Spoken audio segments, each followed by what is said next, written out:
Futuporo a hako o te wharanga o etahi o ngā kaitākoro o te kapa ōpango i ngā wiki tata nei, kua piki anō te ora ki te nuinga o rātou, mō tā rātou tukinga ki a wiwi i roto i te whiringa toa hei tēnei a rātapu. He rangi whakatā tēnei mō rātou i mua i te rā nui a pōpō e puta mai ai ngā ingoa o te aroa kapa.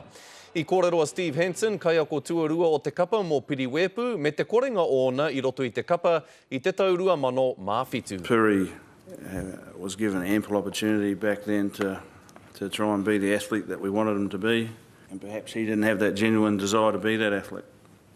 He certainly does now, and I think that's a reflection not only on his maturity but also on him missing that opportunity. Ko Piriwepu tētahi o te tokotoru no te kapa ōpango kua tohua ki roto i te whiringa toa mō te kaitākoro o te tau. Hei te pōhina ka tū te hui whakawhiwhi tohu a te uepu futuporo o te ao ki Tāmaki Makaurau. Hioi kārea wiwi i whakatā i te rangi nei i hoki ke rātou ki te papatākoro, ki te whakangungu me te whakaheke tōtā.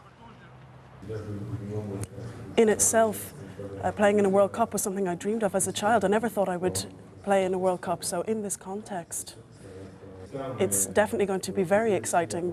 But on the other hand, we're going to have to remain composed, keep a cool head, and try not to focus on the context, on what's at stake, on the impressions in the run-up to the match.